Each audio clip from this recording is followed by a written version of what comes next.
Good morning guys, and welcome back to a brand new episode from CA Buildz. Today we got a brand new build for the channel. I was super stoked and excited for this one, but then it got home and I'm not too sure about that no more.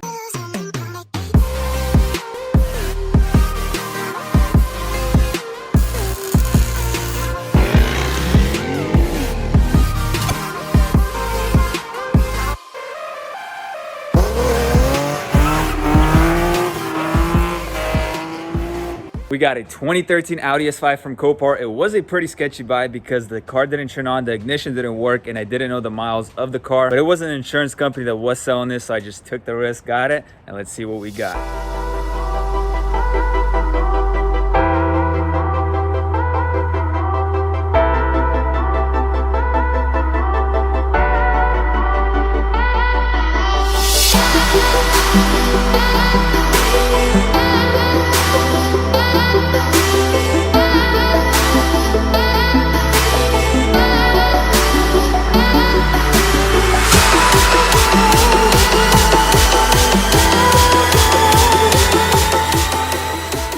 Guy guarding his ball. Where'd you even find this thing? Come here.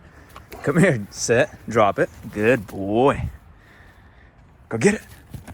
But here it is, guys. This is our 2013 Audi S5. And honestly, looking at it from the side, this thing does not look bad at all. If you guys have not seen our Ford F-250 yet, we're working on that one as well. And it just got back from the paint shop, so there will be a video on that one pretty soon. But take a look at this thing. So all around, it's honestly not too bad if you're looking from about 20 feet away, but then as soon as you start getting closer, you see a lot of things that are just not supposed to be there. Like this wheel right here on the pictures, everything looked clean, nice, straight, but take a look at it. It looks like it got hit from the front. It smashed our fender over here, our side skirt, and this is not a side skirt that you can take off, so we'll have to fix that. It kind of smashed the back, so I'm pretty sure there's broken control arms and a whole bunch of stuff over there. And take a look at that. We need a new tire as well. Let's go to the front end. As you can see, the front bumper is smashed, the grille is smashed, the headlights are not here. There are some kind of headlights in the back, but it's pretty weird because they're actually not from this car, so I'm not sure if the insurance company just kind of threw in the headlights that they had laying around or whatnot. So the front end is not bad at all. There's a little ding on the hood over here and a little scuff right there, but other than that, the hood is in good condition. But this fender right here is really weird because somehow it got pushed back. And from opening this door, let me actually show you guys. When you open this door, the fender got bent right here, which I'm not really sure how that happened. Somehow the fender got pushed back and then the gap over there got too tight. So it got messed up right here. And we will be getting a new fender because you can't really fix that. I mean, you can, but it's just not worth it at the end of the day. And this wheel over here is sitting kind of more that way than this one right here, which I did not see in the pictures as well. But other than that, looking at it from this angle, doesn't look too bad. Even the gaps are not bad at all over here as well. This fender over here didn't get touched, but for some reason this gap is a little too tight, which we can fix. And this gap over here is not that bad either, so most of the damage kind of went under. And let me open the hood for you guys and show you underneath over there. But the first thing you notice when you open the car is, what the heck is this right here? That's the first thing I saw, and I have no idea. I mean, I know it goes from underneath the car because I kind of looked under there. I didn't go into much details. And then this right here does not look good either. And hopefully that's not a piece of an engine, because if it is, then we're kind of screwed. But let's open the hood, show you guys over there. And then we have a whole bunch of stuff disassembled over there as well, which we'll get to in a little bit. Let me show you guys underneath the hood. These little shocks kind of suck. They always go bad, but we got our little stand right there. And taking a look under here, honestly, doesn't look too bad. I mean, you could see coolant everywhere, so we already know the radiator is busted somewhere. Oh, it's actually busted right there. You could see a big old hole. But honestly, in the pictures that were taken at Copart, I still thought the radiators were fine, but I mean, it's not that big of a deal. And take a look at this. So our radiator support is busted as well, because the brackets that hold the radiator over here are completely shot. So we'll probably have to get a new radiator support too. But those things are pretty cheap, so that's not that big of a deal. I want to take this bumper off to see. Oh, there you go. Honestly, looks like our frame is good as well. Let's get this whole thing off, and then we'll be able to look at the frame rails. But looking at them from the side, they look like they're straight and there's no frame damage. There you go. And check it out, looking at it from the front, does not look like we have any frame damage. So these frame rails kind of go sideways like this. As you can see them, they're not supposed to be straight.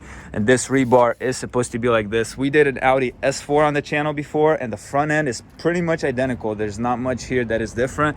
And this rebar goes like that from the factory, and everything over there looks good. So it's pretty weird.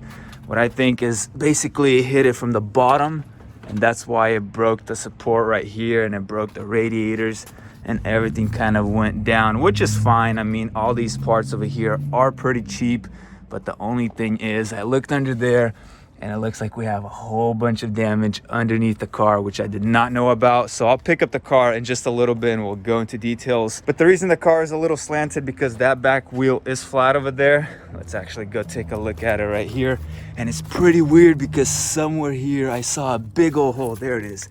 Check that out. There's a big old hole in there, which I have no idea how that happened. I mean, the tire, everything looks fine. There's just a hole in the middle of the wheel, which is super weird.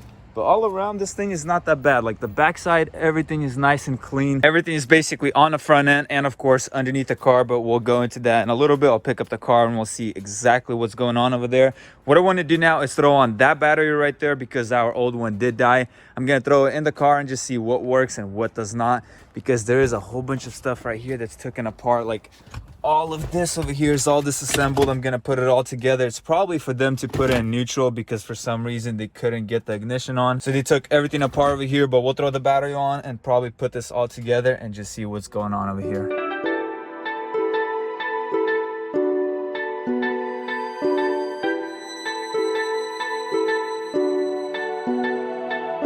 I got our little jumper box on, everything's connected, and we do have power, and I already connected it once before, so I already know this, but we have 85,000 miles on it, and that's basically what I expected because before I bought it, I did some research on it, and for some reason this thing does not stop beeping, probably because it's in neutral.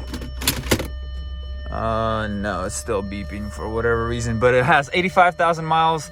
It's pretty much what I expected, and all the lights, everything works here, but it won't start. Not sure, probably something to do with this computer for whatever this is over here. But we got some stuff in the back as well. Check this out. I opened the trunk. We got a spare that's completely used up. Take a look at this sucker. This thing is destroyed. We have some extra parts over here. These headlights, they're from some kind of Audi, but they're definitely not from this Audi. Take a look at this one. Then we got another one in here, which seems to be in okay condition other than that hole over there. But I have, oh no, it's broken over there too. But I don't know what kind of Audi this one is from. This thing looks pretty cool, honestly. And the crazy thing is they're different headlights and both of them are not from this car. They probably just threw these in because they were extras. Got a couple plastics and whatnot, and that's about it. What we need to do now is just throw on that battery, get everything connected, and just see what's going on.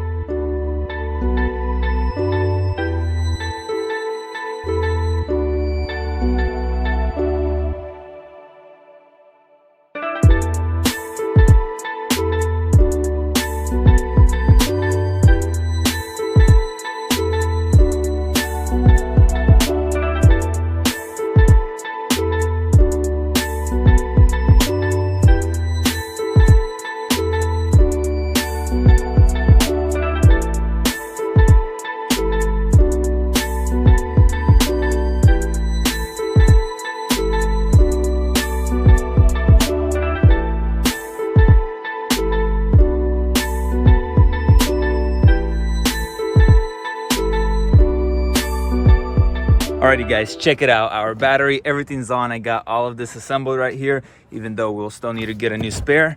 And I even got everything assembled over there other than the shift knob, because this thing is super weird. I'm not sure how it's supposed to go in there because the button doesn't want to press. Maybe it's stuck or something. If anyone knows, let me know how to get this sucker on there. But everything over here is assembled. Everything's looking good, and our ignition does turn on, but it will not start. And what does it say over there? Coolant system fault.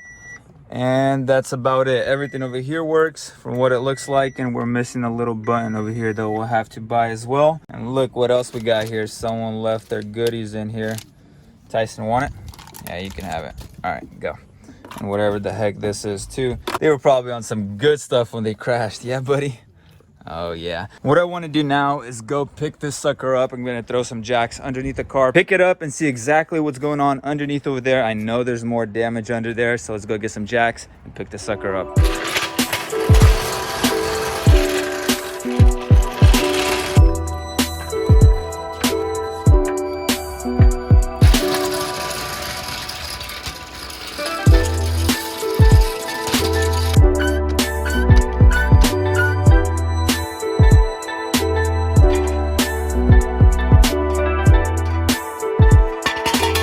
All right guys, I picked up the car, I got some jack stands underneath, and let me tell you, I glanced under there and it is not looking good. And let me show you guys, you can see right away, if you look under here, the oil pan has some damage right there. It looks like he hit some kind of curb or something. So he was probably flying, hit a curb, and then hit something with the front end right here. But we got some damage on the oil pan, but it's not leaking. I mean, there's no oil visible anywhere around, so kind of it here. And then he smashed the subframe right here.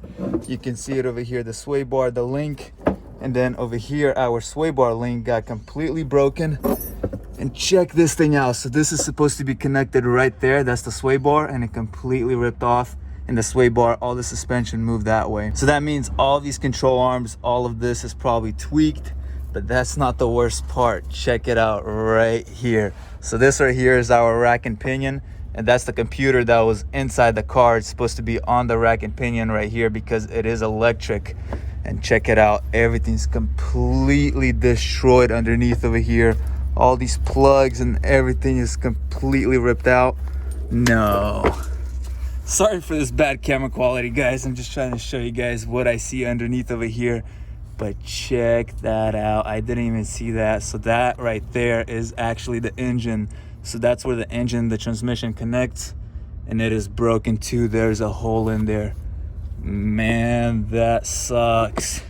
No way, that hecka sucks. Right there, you guys can see it. It got smashed in. So the rack and pinion smashed into the engine, and everything over here got tore up. That really sucks. I wasn't expecting that at all. I mean, I knew there was some damage when the car came because the wheel was sitting funny, but I did not think it was that bad. Honestly, Copart has really been messing up lately because this S5 over here on the auction was showing front end damage. There was no undercarriage damage listed, which most of the damage is undercarriage over here. It makes no sense why they did that, because if you look under there, you right away see there's a whole bunch of undercarriage damage. And that's not it. I recently just got a 2020 Nissan Rogue. Let me show you guys. Check this thing out. It's a 2020. It has 4,000 miles on it. This thing was hit in the front. The bumper was cracked. I just took this thing apart to see if there was any more damage underneath. On the auction, it said this car started. It was all good. It said engine start program. But check this sucker out. You try to start it, and there is absolutely nothing. I checked the compression, there's no compression in any of the cylinders, and this thing only has 4,000 miles. Watch, 4,434 miles. That's crazy. I have no idea how the heck that happened, but there's no way they started this engine at the auction if there's no compression in the cylinders. The thing is, there's nothing you can really do about it because the car was not local by the time it came home. There's nothing you can really do. If it leaves the Copart lot, they're basically not responsible for anything that happens. So it really sucks. Copart has been jacking me up lately. First with the Nissan Rogue, that one came, I'm like, man, are you guys serious? And now the same thing, if not worse, with the Audi S5. If it was just undercarriage, subframe, rack and pinion, that's one thing. Yeah, it really sucks. They should have stated there is undercarriage damage, but now that there's damage to the engine and transmission, honestly, I'm not sure if I'm gonna be fixing this thing. It's just way too much work. I mean, it is doable. I can get it done, but at the end of the day, I don't think it's gonna be worth it for me. If anyone wants to buy it, let me know. But Copart, come on guys, you guys have been really messing up. I mean, if a car is doctored up, you could kind of see it, that someone got it, fixed it, threw it back on auction. But something like this where an insurance company is selling it and it comes home like this, like, you never know that this can happen, which really sucks. And that will be a wrap for this video. This is probably the first and last episode of this S5 because I don't think I'll be fixing it. It's just not worth it for me at the end of the day, so I'm honestly not even sure what I'm gonna do with it. But thank you guys for watching. Thank you guys for all the love and support. Be careful buying cars off the auction because a lot of the times this kind of stuff can happen and there's really nothing you can do to prevent it. Thank you guys for watching. I'll catch you guys in the next video. Peace.